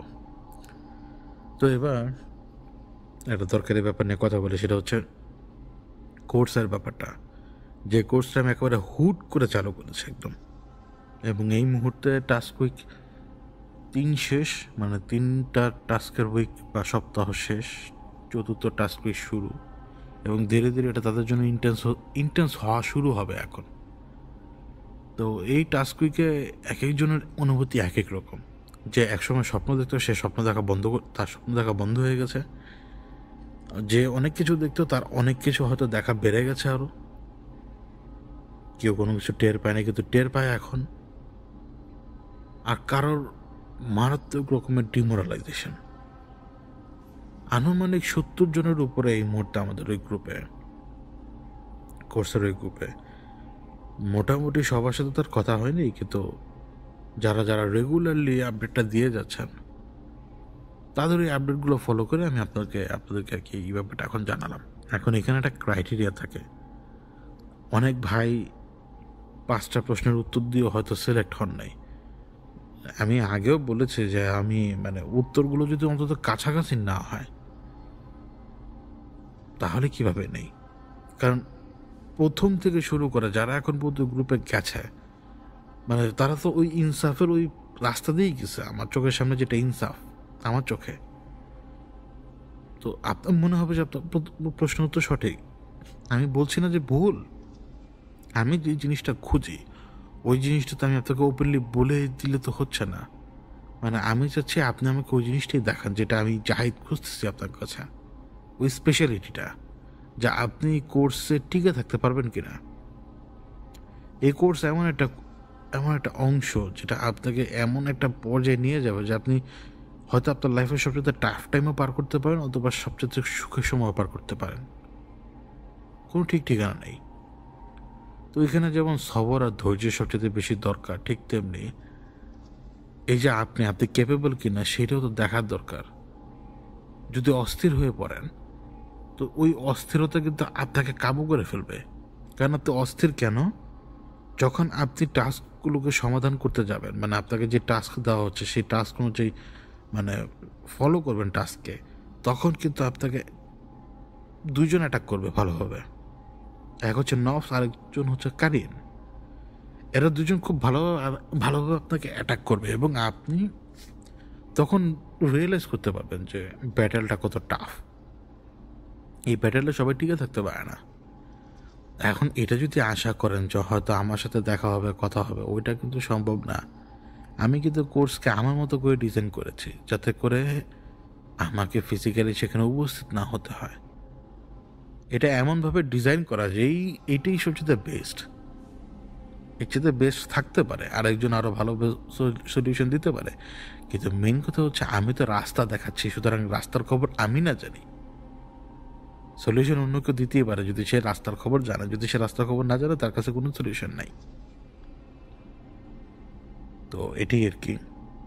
এবার আমাদের মধ্যে অনেক ভাই হয়তো ওই ক্রাইটেরিয়াটা মেনটেন করতে পারছেন না, তারা অনেক চেষ্টা করছেন। বিশ্বাস করেন আমি কিন্তু মেসেজগুলো দেখি এবং তাদের চেষ্টাটা আমি নিজের চোখে দেখি, কিন্তু বেইনসাফ তো করতে পারবো না ভাই, বিশ্বাস করেন। আপনি দেখেন, আপনাকে যদি আমি নিয়ে যাই কেউ প্রশ্ন করবে না, কেউ জানবে না, কারণ আমি সিলেক্ট করতেছি, অন্য কেউ না। আপনাকে মেসেজের উত্তরটা কিন্তু আমি দেই। দেখবেন যে ব্র্যাকেটে জাহিদ লেখাটা আমার। তো আমি যখন লিখি যে জাহিদ ভাই, ওই ব্র্যাকেট লেখাটা কারণে কিন্তু বুঝে নিন যে আমি আপনাকে উত্তর দিচ্ছি। আমি আপনাকে নিয়ে গেলাম, কেউ জানবে না, কেউ জিজ্ঞেসও করবে না, কিন্তু একজন তো জানে, তার হাত থেকে কিভাবে পাবে? আল্লাহ আছেন না? আল্লাহ আছেন তো। যেমন তাসনিম ভাই, তারপরে এই যে আবির ভাই, জুলকার নাইন, তারপরে সোহাগ ভাই, তারপর মনে করার চেষ্টা করছি আর কি নামগুলা। তারপর কে, আরে এই যে নামটা মনে আসার চেষ্টা করছে, মুখে আসছে না, আরে কি জানি, সামিউন বা কিছু একটা, এরকম অনেক অনেক অনেক ভাই বোন আছে। তো মনে করেন যে আমি তো বেইনসাফ করতে পারি না ভাই, বলেন পারি। তাদের সাথে কিন্তু আমার কানেকশন আছে, কথাবার্তা বলি, তাদেরকে আমি মোটামুটি একটু হলেও চিনি, জানি, বুঝি, তাদের সাথে সম্পর্ক আমার ওরকম, কিন্তু আমি তো ওই ব্যাপারটা তাদেরকে দিতে পারি না এখনো। তারা কিন্তু চেষ্টা করেই যাচ্ছে। আবির ভাই তো সম্ভবত, আবির ভাই মনে হয় তিনি তো হোপই ছেড়ে দিয়েছিল, কিন্তু ওনার উত্তর মিলাতেই কিন্তু আমি ওনাকে সিলেক্ট করলাম, কারণ ওই উত্তরটাই ডিফাইন করবে যে আপনি কি ওইভাবে জিনিসটাকে দেখছেন কিনা। কারণ এখানে দেখার পদ্ধতিই ভিন্ন। তো এবার আর কি আমাদের ভিতর থেকে আমরা যারা সিলেক্ট এখনো হই নাই, আমরা কি করব? দেখুন, সবার আগে কি আপনাকে কিন্তু ওই 5 ওয়াক্তের নামাজ পড়া লাগবে যেটা থেকে আপনি দূরে সরে গেছেন। আমাদের যে টাস্কে ম্যান্ডেটরি হচ্ছে 5 ওয়াক্ত নামাজ পড়া, ম্যান্ডেটরি, এটা করাই লাগবে। এবং ঘুমের আগের 1 ঘন্টার যে টাস্ক, ওটা ম্যান্ডেটরি, ওটা করাই লাগবে, ওটা কোনো মাফ নাই। বুঝতে পারলাম? তো সবার আগে 5 ওয়াক্ত নামাজ আল্লাহর মূল ফরজ ইবাদত, যেটা আমাদের উপর নাজিল করা, আমাদের রাসূল করেছেন, যেটা আমাদের ওইভাবে পালন করতে হবে। ওই 5 ওয়াক্ত ফরজ নামাজ, এটা আপনাকে পড়তে হবে। তারপরে যদি আপনি কিছু নফল আদায় করতে পারেন, কিছু সুন্নত যদি আদায় করতে পারেন, তো জন্য অনেক ভালো, অনেক ভালো। 2, এটা কিন্তু আমাদের কোর্সের অন্যতম একটা পার্ট। মিথ্যা বলা বন্ধ করে দিতে হবে। একদম একদম একটা শব্দ করতে পারবেন না। মানে মিথ্যা আপনি যদি বলা বন্ধ না করেন, আপনার উন্নতি হবে না। আপনার যে আত্মিক উন্নতি যেটা আপনি খুঁজছেন, এত সমস্যা কি রে? তো কি ব্যান ব্যান না করে সরি জায়গাতে সর। ভ্যান ভ্যান করতেছে পেছনে বসে থেকে।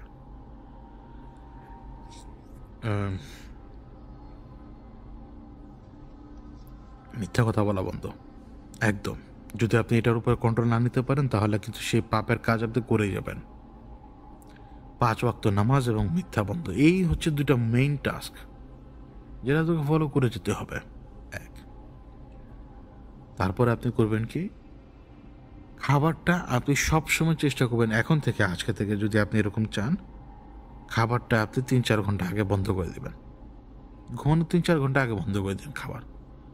কারণ আপনি খাবার খেয়ে ঘুমাতে গেলেই সমস্যা। 1 ঘন্টার ভেতরে ঘুমাতে গেলেও সমস্যা, 2 ঘন্টার ভেতরে ঘুমাতে গেলেও সমস্যা। 3-4 ঘন্টা আগে খাবার খেয়ে নেন। 3-4 ঘন্টা আগে যদি খাবার না খেতে পারেন, দেখা গেল যে আমাদের ভিতরে অনেক লোক, অনেক ভাই বোন 10টা বাজে ঘরে ঢুকে একেবারে জানটা পুরো ঝালাপালা হয়ে গেছে তাদের। ওই মানুষ 2টা খাবার খেয়ে কিন্তু একেবারে বেহুশের মতো ঘুমায়। তার জন্য এটা কঠিন, আমি জানি, কারণ সে কিন্তু এটা পালনও করতে পারবে না। এই টাস্ক সবার জন্য না, সবার জন্য না, যে পারবে তার জন্যই। তো আপনি খাবারটা 3-4 ঘন্টা আগে ছেড়ে দিবেন। খাবারটা 3-4 ঘন্টা আগে ছেড়ে দিবেন, মানে এরপর আর খাবেন না। মানে মূল কথা হচ্ছে আপনি ঘুমানোর 3-4 ঘন্টা আগে খাবার খেয়ে নেবেন। এবার আপনি কি করবেন? এবার আপনি 2 রাকাত নামাজ আদায় করবেন। যে কোনো নিয়তে করতে পারেন।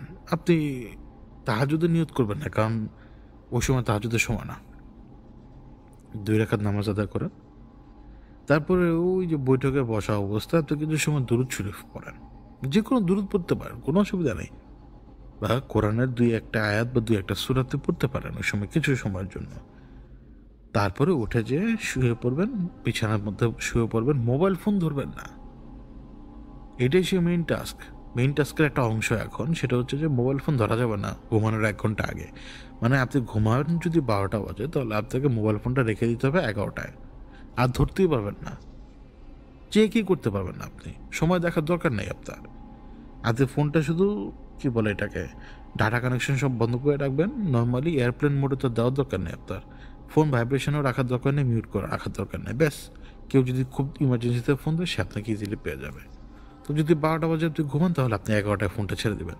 যদি আপনি 3টা বাজে ঘুমান, তাহলে আপনি 2টা বাজে ফোনটা ছেড়ে দেবেন। অর্থাৎ আপনি 1 ঘন্টা ফোন থেকে দূরে থাকবেন ঘুমানোর আগে। এবং নামাজের পরে দুরূদ কিছুক্ষণ পাঠ করার পরে আপনি জিকির করতে করতে ততক্ষণ পর্যন্ত জিকির করতে থাকুন, যতক্ষণ পর্যন্ত আপনার ঘুম না আসে। ততক্ষণ পর্যন্ত আপনার জিকির কি করবেন? আপনি কালেমা পড়ুন, আপনি কোরআনের যে কোনো আয়াত পড়ুন, আপনি আল্লাহর নামে ডাকুন, এটাই জিকির। এবং নিজেকে ধীর আর স্থির করবেন। নিজেকে ধীর আর স্থির, নিঃশ্বাসকে শান্ত করে আনবেন। মাথার মধ্যে 1000টা কথা আসবে, ওই একটা কথাকে আমলে নেওয়া যাবে না। মাথার মধ্যে যত ধরনের কথা আসুক, ওই কথাকে আমলে না নিয়ে আপনি যে জিকির করছেন, সেটা যদি আস্তে আস্তে করেন, সেটা নিজের কান দিয়ে শোনার চেষ্টা করবেন। সমস্ত কনসেন্ট্রেশন ওই জিকিরের উপরে রাখেন আর আল্লাহকে ভাবেন। কাবা ঘরের কল্পনা করুন আপনি কাবা ঘরের সামনে, কল্পনা করুন আপনি মসজিদের সেজদায়। যদি কল্পনার ভেতরে উদ্ভট ছবি আসে, পর্নোগ্রাফি আসে, এটা আসে সেটা আসে, মনে রাখবেন এই মুহূর্তে আপনাকে সবচেয়ে বড় হাতিয়ার দিয়ে আঘাত করছে কে জানেন? কারিন।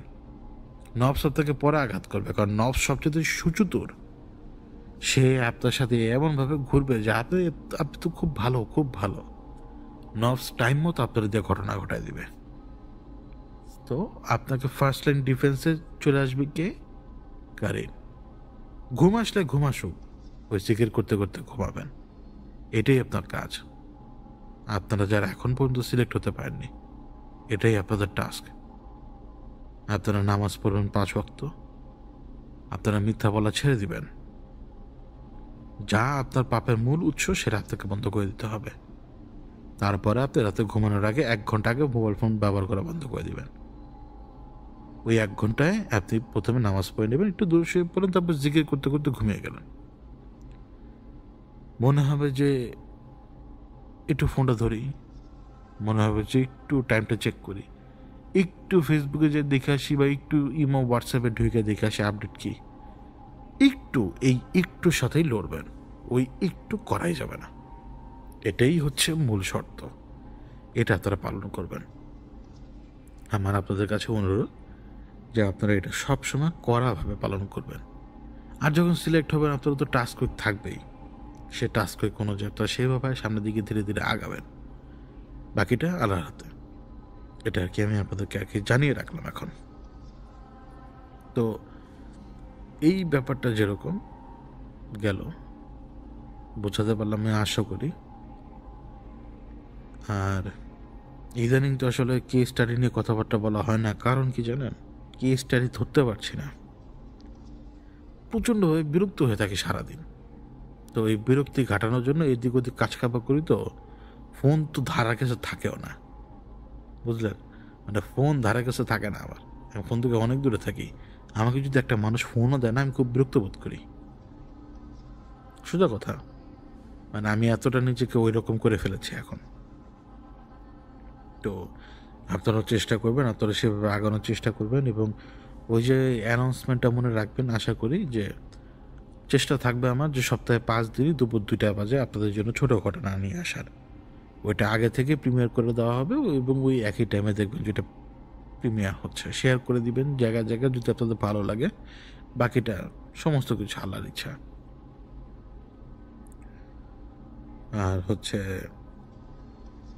এলিয়েন নিয়ে 5 মিনিট কথা বলি, শেষ করে ফেলবো। এলিয়েন দিয়ে শেষ করে ফেলবো। দেখেন, এলিয়েন বলতে কি? এলিয়েন শব্দটাকে আর কি কীভাবে ডিফাইন করা হয়? এটাকে ডিফাইন করা হয়েছে যে ভিন গ্রহের অধিবাসী, তাই না? তো এলিয়েন শব্দটা যে ভিন গ্রহের অধিবাসী যদি এরকমভাবে আমি ধরি, তাহলে ভিন গ্রহ বলতে এই এই এই আসমানের নিচে এখন বৃহস্পতি গ্রহে যদি কোনো প্রাণ থাকে, ওই প্রাণের ব্যাপারে আমরা জানতে পারবো কি জানতে পারবো না সেটা তো খুব কঠিন। ইতিমধ্যে আমরা মঙ্গল গ্রহের ব্যাপারে জানি, মঙ্গল গ্রহে কোনো প্রাণ নেই, কোনো কিছু নেই। আমরা কিন্তু আমাদের পৃথিবীর খুব কাছাকাছি, সম্ভবত ভেনাস বা মার্কেরি, আমি শিওর না, মনে হয় ভেনাস, তাই না? কাছাকাছি, পৃথিবীর কাছাকাছি এখন। যাই হোক, যেটাই হোক, ভেনাস বা মার্কেরি যেটাই হোক, আমরা জানি ওইখানে কোনো মানুষ নেই, প্রাণ নেই। কিন্তু ভিন গ্রহের প্রাণী বলতে কি বোঝায়? মানুষ যে কিছু জিনিস দেখে, ওটা এমনি এমনি দেখে? মানুষজন হুটহাট পাগল হয়ে যায়? দেখুন, এই এলিয়েন জিনিসটা অরিজিনেট হয়েছে কিন্তু আমেরিকা থেকে, এবং তারা কিন্তু সে আগে থেকে বিভিন্ন রকমের ওয়েপেন ডেভেলপ করার চেষ্টা করে যাচ্ছিল সবসময়। তো তাদের টেস্টিং গ্রাউন্ডে অনেক রকমের ঘটনা ঘটেই। তো ওগুলোকে যদি আমি কিছু সময়ের জন্য বাদও দিই, দুনিয়াতে কিছু ঘটনা কিন্তু ঘটে। বিশেষ করে কিন্তু আপনি এখনও দেখবেন যে ইউএফও ল্যান্ডিংয়ের বিভিন্ন রকমের হাল হকিকত দেখা যায় কিন্তু জেরুজালেমে। কীভাবে হয়? ওটা এলিয়েন না, ওই মুভমেন্ট মাঝে মাঝে মানুষের চোখে নজরে আসে না, এরা হচ্ছে ফেরেশতারা। ওইখানে একদল নামে আবার একদল উঠে, একদল নামে আবার একদল উঠে। এটা গায়েবের বস্তু কিনা সেটা ওইভাবে ডিসকাস করার মতো ব্যাপার না। এটা গায়েবের বস্তু হতে হবে তাও না, এটা ইমানের একটা ব্যাপার। কারণ আমরা ফিজিক্যাল রূপে কখনো ফেরেশতাকে দেখব না, এটা খুবই কঠিন। ফেরেশতার সামনে এসে বলবে না যে আমি অমুক, কারণ সে আল্লাহর হুকুম ছাড়া কোথাও যাবে না। তো আপনি হয়তো কিছু মুভমেন্ট আল্লাহর ইচ্ছে দেখতে পাবেন, ওই মানুষজন ওইভাবেই দেখে। জেরুজালেমে গেলে দেখবেন যে মাঝে মাঝে মাঝে মাঝে এরকম এলিয়েনশিপ আসে, মানে এলিয়েনশিপ বলতে ফেরেশতারাই আসেন, বোঝা যায় আসা যাওয়া এটা থাকেই। যেমন দেখবেন যে কাবা ঘর তওয়াফ করেছিল না পাখিরা, এগুলো হচ্ছে ইশারা। কিছু কিছু সময় আল্লাহ তার বান্দাদেরকে অনেক কিছু দেখান, আমরা সেগুলো দেখার পরে কিন্তু খালি সুবহানাল্লাহ বলে, তাই না? ব্যাপারটা কি এরকম। কিন্তু যদি ভিন গ্রহের অধিবাসীর ব্যাপার নিয়ে যদি কথা বলতে আসেন, তাহলে আপনাকে বলতে হবে যে আমরা সেই ব্যক্তিদেরকে বা সেই ব্যক্তি বা সেই এন্টিটির ব্যাপারে কথা বলতে পারি যে এন্টিটিটা হচ্ছে ওই মাউন্ট হারামানে যে নেমেছিল তারা। চান্স থাকে যে আমার যেটা মনে হয়, আমার যেটা এখন মনে হয়, কারণ আমার কাছে সলিড ইনফরমেশন নাই। আমি সাহেবকে যা জিজ্ঞেস করলে করবো কি জানেন, আচ্ছা তুমি সেটা যায় না কি করবা? তো আমি তো ওনারা যা বলতে পারি না যে আমি আপনাদেরকে শোনাবো। আর যদি বাই চান্স আমি বলেও ফেলি কোনো দিন, আমার কি করবো জানেন, তুমি কি শোনাবা তাদেরকে? তুমি তাদেরকে কোনো কিছু না শুনে বরং তুমি এগুলো করা বন্ধ করে দাও, তাদেরকে কোনো কিছু তোমার শোনার দরকার নাই, এভাবে বললো কথা। তো ওনারা তো জিজ্ঞেস করা চায় না, টাফ। কিন্তু সবাইকে জিজ্ঞেস করেও কিন্তু অনেক কিছু জানতে পারি না। কিন্তু একটা জিনিস আমি জানি, মাউন্ট হারমানে যারা যারা নেমেছিল এরা কিন্তু চারপাশে বিদ্যমান, কিন্তু পৃথিবীতে না, বাইরে। কারণ সেরাক কিন্তু পৃথিবীর বাইরে একটা জায়গায় মহাশূন্যে ঝুলেছিল, কিন্তু ঝুলে। আমি বলছি না যে তারা সেটা পারবে না, পারবে, সব কিছু সম্ভব তাদের পক্ষে। তারা এখানে আসা যাওয়া করতেই পারে। এখন হয়তো সেই অবস্থাটা নাই তাদের, আর প্লেন যেতেছে, মানে এয়ারপ্লেন, এখন হয়তো তাদের আর সেই অবস্থাটা নাই। তো এই জন্য হয়তো তারা এখানে এসে আসে আগের মতো আসমোডিয়াসের মতো বেতালগিরি করতে পারে না, অথবা সেরাকের মতো এসে মারামারি করতে পারে না। এয়ারপ্লেন যাচ্ছে মাথার উপর দিয়ে,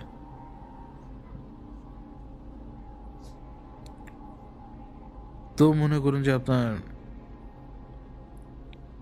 আপনি সেই হিসেবে বুঝতে পারেন যে ওইখানে ওরা থাকতে পারে, কঠিন না। কারণ সেইখানে মানবের জন্য টিকে থাকা অত্যন্ত কঠিন, অত্যন্ত প্রতিকূল পরিবেশ, মানে এতটা টাফ পরিবেশ, ওইখানে আপনি এক সেকেন্ডের জন্য বাঁচবেন না, ক্রাশ হয়ে যেতে পারেন। এবং ওই স্পেসে তাদের জন্য টিকে থাকা একদম সহজ। তাদের অক্সিজেন লাগে না, কিচ্ছুই দরকার পড়ে না, প্র্যাকটিক্যালি তাদের ক্ষুধাও দরকার পড়ে না। মানে তাদের যে খাবার লাগবে, যেমন আমাদের সার্টেন টাইম পর্যন্ত রক্ত মাংসের শরীর চলতে হবে, তো তো মনে করুন যে আমাদের যেমন খাবার লাগবে তাদের লাগবে না। তো এরকম আসা যাওয়া চলে, মানে বাইরে থেকে এসে এখানে ঢুকলো, ঢুকে আবার বেরিয়ে গেল, এরকম আসা যাওয়া চলেই। সেটা কিন্তু একটা উদাহরণ। কিন্তু যদি বলি যে এলিয়েন বা ভিন গ্রহের প্রাণী, দেখুন যে এই আসমানের তলে আর কোথাও তো মানুষ তো নাই। প্রাণী তো অবশ্যই আছে, প্রাণী আছে যেটা আমরা জানি না।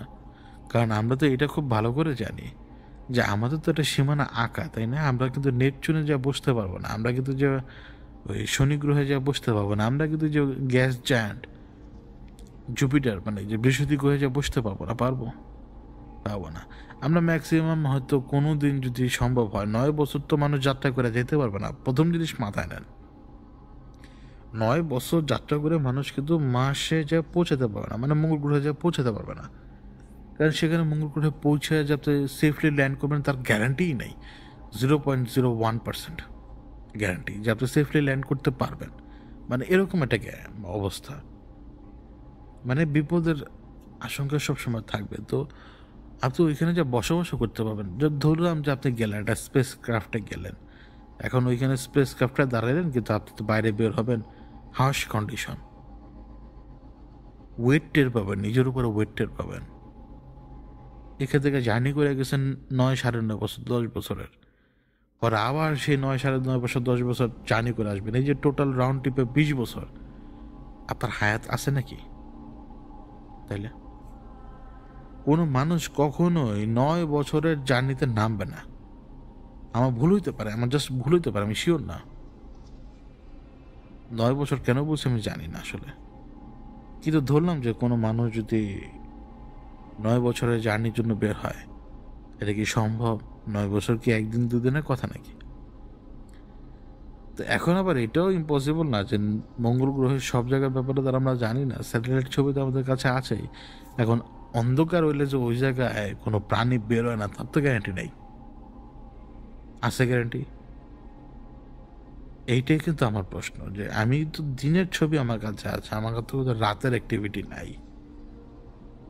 আর আরেকটা জিনিস হচ্ছে যে কোনো আকৃতি যে এমনি এমনি জাস্ট রিফ্লেকশন বা ব্রেইন যেটা চিন্তা করে সেটা সে দেখছে, ব্যাপারটা কিন্তু কখনো এরকম হতে পারে না। কোনো আকৃতি কিন্তু এমনি এমনি আসে না, কোনো আকৃতি এমনি এমনি কখনোই তৈরি হয় না। সব কিছু একটা সিস্টেমেটিক ওয়েতে চলে দুনিয়াতে। তো আকৃতিরও তো প্রশ্নই আসে না, তাই না? তো এইগুলো নিয়ে কথা বলবো একদিন, কিন্তু আমার কেন জানি মনে হয় যে আমার অন্ধকারের ছবিগুলো জানার দরকার। আমরা তো সবসময় আলোর ছবি দেখি, আমাদের দরকার অন্ধকারের ছবিগুলো। অন্ধকারের ছবিগুলো যদি আমরা হাতে পাই, তখন হয়তো একটু হলেও আশার কোনো না কোনো কিরণ তো থাকতে পারে, তাই না? শেষ করে আজকের পর্ব, মনে রাখবেন যে ওই ছোট গল্পের পর্বটা থাকবে, ওইটা হচ্ছে দ্বিপ্রহরের গল্পর সেগমেন্ট আমরা দিয়ে দেবো। ওইটা প্লে লিস্ট করে ফেলবো ঘটনা আপলোড হওয়ার পর পরে। ওই প্লে লিস্টের নাম থাকবে দ্বিপ্রহরের গল্প, অর্থাৎ দুপুরের গল্প। হাতে সেরা খাবার খেতে খেতে শুনতে পারেন, অথবা অন্য যে কোনো কাজ করা অবস্থায় শুনতে পারেন। একটু রিল্যাক্সও ফিল করতে পারবেন। তো আমি বিদায় নিচ্ছি আজকের পর্ব থেকে, এবং মাফ করবেন যদি আমি আপনার অন্তরে কোনো রকম কষ্ট দিয়ে থাকি, কারণ আমি ভুল করতে পারি, আমি ঊর্ধ্বে নই। ওইটাই যে কথাটা আমি এখন আবার যাওয়ার আগে বলে যাই, যে আপনি আর আমি ভাই ভাই মারামারি করব, কিন্তু মুখ দেখা বন্ধ এটা করা যাবে না। এসে লিখবেন হাই, আমি যদি হ্যালো লিখি আপনি লিখবেন হাই। আমি বলবো যে ভাই আপনি ভুল, আপনি আমাকে বলবেন আমি ভুল। তাই বলে যে পরের বার আপনি এসে জিজ্ঞেস করবেন না যে ভাই তুমি কেমন আছো, না, আপনি অবশ্যই জিজ্ঞেস করবেন, আর আমি উত্তর দেবো ভাই আমি ভালো, আপনি কেমন আছেন। আমি বিদায় নিই। আর আগে রেকর্ড করা আছে হেদা ভাই খাচ্চর, কারণ ওরা খাচ্চর, পুরো কুষ্টি খাচ্চর, পুরো বংশ খাচ্চর, বেঈমান।